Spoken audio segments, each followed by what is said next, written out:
கடவுளுடைய மாட்சி அந்த கூடாரத்தை என்ன செய்தது? மூடிக்கொண்டது. சரிங்களா? மூடிக்கொண்டது. கூடாரத்தை அப்படியே மூடிக்கொண்டது. அந்த இடத்துலதான் மோயிசன் மற்றவங்க எல்லாம் போயிட்டு சாஷ்டாங்கமா விழுந்து நெடுஞ்சான் கிடையாக விழுந்து அவர் கடவுளை சந்திச்சாங்க, பேசினாங்க. அப்போ அந்த சந்திப்பு கூடாரத்தை கடவுளுடைய மாட்சி மூடிக்கொண்டது. அதுக்கு பேர் தான் ஷெக்கீனா. புரியுதுங்களா உங்களுக்கு? அதுக்கு பேர் தான் ஷெக்கீனா. நீங்க மாதா கிட்ட வருகிற போது அங்க ஒரு விஷயம் நடந்தது. கபிரியேல் வானதூதர் வந்தார். வானதூதர் வந்து என்ன சொன்னாரு? நம்ம அருள்மிகு பெற்ற மரியே வாழ்க, ஆண்டவர் உங்களோடு இருக்கிறாரு அப்படின்னா. சரிங்களா? அப்புறம் என்ன சொன்னாங்க? பெண்களுக்கு ஆசி பெற்றவர் சொன்னாரு, உங்களுக்கு ஒரு குழந்தை பிறகுன்னு சொன்னாரு. அப்புறம் மாதா என்ன சொன்னாங்க? நான் வந்து கல்யாணம் ஆகாத பெண்ணாச்சு, எனக்கு எப்படி குழந்தை பிறக்கும் அப்படின்னு கேட்டாரு. அப்போ வானதூதர் என்ன சொன்னாரு? சொல்லுங்க. தூய ஆவி உன் மீது நிழலிடும். அழகான வார்த்தை ஷெக்கீனா. சரிங்களா? தூய ஆவி உன் மீது நிழலிடும். தூய ஆவி மாதாவை மூடி நிரப்பிக் கொண்டது. தூய ஆவி உன் மீது நிழலிடும் அப்படின்னா உங்க அப்படியே மறைச்சுக்கொள்ளும், அப்படியே மூடிக்கொள்ளும். அதுக்கு பேர் தான் ஷெக்கீனா. இயேசு சொல்றாரு இஸ்ரேல் மக்களை பார்த்து, டேய் என்னடா நீங்க இப்படி இருக்கிறீங்களே, எல்லாம் அடங்க மாட்டீங்க, என் பேச்சு கேட்க மாட்டீங்க அப்படின்னு கடவுள் என்ன சொல்றாரு? அவர் அழுகுறார் ஜெருசலேம் பார்த்து. அப்ப சொல்லும் போது ஜெருசலேம் அந்த ஊரை பார்த்து அழுகும் போது ஒன்று சொன்னார். என்ன சொன்னாரு? ஜெருசலேம் பார்த்து இயேசு அழுகுறார், கண்ணீர் சிந்துறார். அட லூசு பயலுங்களா, கோழி சொல்லுங்க தன் குஞ்சுகளை நீங்க கோழி வளர்த்துருக்கீங்களா? எத்தனை பேர் கோழி வளர்த்துருக்கீங்க? நான் வளர்த்துருக்கிறேன். ரைட்? நீங்க கோழி வளர்க்கும் போது அந்த கோழி குஞ்சுகள் எல்லாம் அம்மா கிட்ட அது அங்கங்க மேய்ஞ்சிட்டே இருக்கும் இல்லையா? அந்த எறும்பு குத்துலாம் சாப்பிட்டுட்டே இருக்கும். ரைட்? அப்போ திடீர்னு வானத்துல பறவை வந்துச்சுன்னா, காக்கா பருந்து வந்ததுன்னா வந்து தூக்கி போயிடும் கோழி குஞ்சை. ரைட்டா? நீங்களாம் வளர்த்துருக்க மாட்டீங்க, அதான் பிரச்சனை. வளர்த்துருக்கீங்களா? ரைட். அப்ப என்ன செய்யும் கோழி? கோழி ஒரு வகையான சத்தத்தை எழுப்பும். கவனிச்சிருக்கீங்களா? ஒரு மாதிரி சத்தம் கொடுக்கும். அது சத்தம் கொடுத்துட்டு கோழி என்ன செய்யும்? தன் ரெக்கையை அப்படியே கொஞ்சம் தூக்கும். ரைட்டா? சுத்தி இருக்கக்கூடிய கோழி குஞ்சுகள் எல்லாம் வேகமா ஓடி வந்து அந்த தாயினுடைய ரெக்கைக்குள் உள்ள ஊதுக்கும். அம்மா என்ன செய்யும்? தாய் பறவை அப்படியே மூடிக்கொள்ளும். ஷெக்கீனா. நீங்கள் கடவுளுடைய அரவணைப்பிற்குள் உள்ள இருக்கிறீங்க அப்படின்னு அர்த்தம்.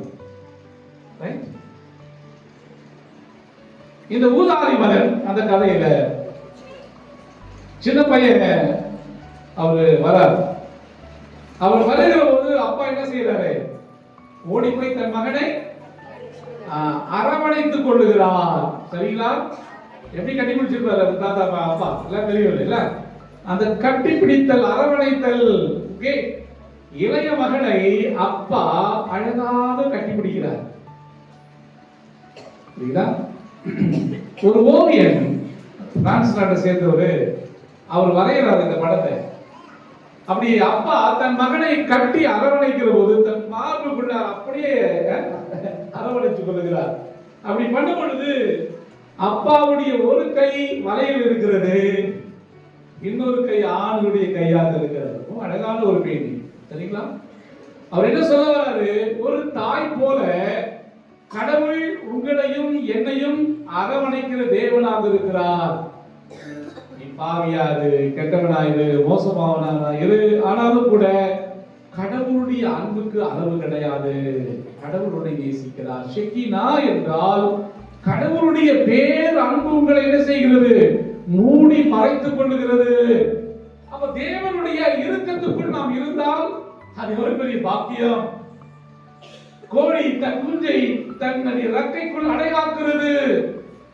கடவுள் உங்களையும் என்னையும் கூட அப்படித்தான் அடைகாக்கிற தேவனாக இருக்க. பைபிள்ல வரக்கூடிய அந்த சீனாய் மலையை கடவுளுடைய மாட்சி நிரப்பியது அப்படின்னா கடவுளுடைய பிரசன்னம் அதை நிரப்பியது. தூய ஆவி மாதாவை நிரப்பிச்சு அப்படின்னா தூய ஆவியால் அன்னை மரியாள் ஆட்கொள்ளப்பட்டாள், அப்படி நிரப்பப்படுகிறாள் அப்படின்னு அர்த்தம். ஊதாரி மகளை அப்பா அரவணைச்சார் அப்படின்னா அங்கே அற்புதமாக இந்த அப்பா தன் மகனை தன்னுடைய இறுக்கமான அரவணைப்புக்குள் எடுத்துக் கொள்ளுகிறார் அப்படின்னார். எனக்கு அதே கடவுள் உங்களையும் என்னையும் கூட மாட்சியால் தன் பிரசன்னத்தால் நிரப்புவதற்கு ஆசைப்படுகிறார். சரிங்களா? Praise the Lord. ஆண்டவர்களை தன் அரவணைப்புக்குள் எடுத்துக்கொள்ள துடிக்கிறார். இன்னைக்கு ஒவ்வொரு வழிபாடும் நீங்க இதை அனுபவிக்க வேண்டும். திருப்பாடல் 131 ஆண்டவரே அவர் ஜெபிக்கிறார். ஆண்டவரே என் உள்ளத்துல என்ன இல்ல, எனக்கு திமிர்த்தனம் செருக்குக்கெல்லாம் கிடையாது, என்கிட்ட இல்ல, இருமாப்பு இல்ல, என் பார்வை இல்ல, அகப்பாவை இல்ல, நமக்கு பெரிய வேட்டிமை தன்மை, அடுத்தவரை பார்க்கும்போது என்ன அணியா அப்படின்னு பாக்குற அந்த கண்ணு எனக்கு இல்ல, எனக்கு மிஞ்சின அரிய பெரிய நான் அந்த மாதிரி வேலையெல்லாம் செய்யல, எனக்கு பெரும்பெருசெல்லாம் செய்ய தெரியாது. ஆனால் மாறாக என் நெஞ்சம் நிறைவும் அமைதியும் கொண்டுள்ளது. எப்படி அமைதி கொண்டுள்ளது? தாயின் மடியில் தவழுகிற குழந்தையை போல நான் என் இதயத்தை வைத்துக் கொண்டேன். Praise the Lord. Praise the Lord. தாயின் மடியில் கிடக்கக்கூடிய குழந்தையை போல நான் என்ன வச்சுட்டேன், இதயத்தை மடியில வச்சிருக்கிறேன். கடவுள் இன்றைக்கு இந்த மாதத்தினுடைய முதல் வெள்ளிக்கிழமையில உங்களை அழைத்து வந்திருக்கிறார். கடவுள் இன்றைக்கு உங்களை தன் மாட்சியால் நிரப்புவதற்கு விரும்புகிறார். கடவுள் மகிமையால் உங்களை நிரப்பி மூடி மறைத்து உன்னை ஆசீர்வதிக்க அவர் விரும்புகிறார். ஊதாரி மகனை போல நாம் அவரை தேடி ஓடி வந்திருக்கிறோம். இன்றைக்கு ஆண்டவருடைய அந்த அரவணைப்புக்குள் நம்மையே ஒப்பு கொடுக்க போகிறோம். அவர் அரவணைக்கிற போது தாயின் மடியில் கிடக்கக்கூடிய குழந்தையை போன்று, அம்மா மடியில் இருக்கிற குழந்தை என்ன செய்யும்? அம்மா மடியில் இருக்கிற குழந்தை கவலைப்படாது, அது வாழ்ந்து ஜாலியா உட்காருது. சரிங்களா? அது மூக்கு ஒன்றும் தாலியை பண்ணும், அதை இழுக்கும், அதை இழுக்கும், விளையாடிட்டு இருக்கும்.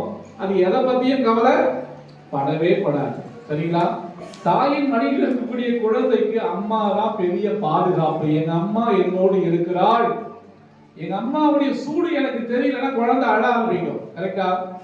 அம்மா சத்தம் கேட்டே இருக்கும், குழந்தை எங்க இருந்தாலும் அந்த சத்தத்தை கேட்டுட்டே இருக்கும். அது கேட்க அதுக்கு சத்தம் இல்லைன்னா அந்த குழந்தை அழ ஆரம்பிக்கும். அவ தாயினுடைய வாசத்தில், தாயினுடைய உடல் சூட்டுல தாயினுடைய குரலை கேட்டுக்கொண்டே இருந்தா எனக்கு நிம்மதி. சரிங்களா?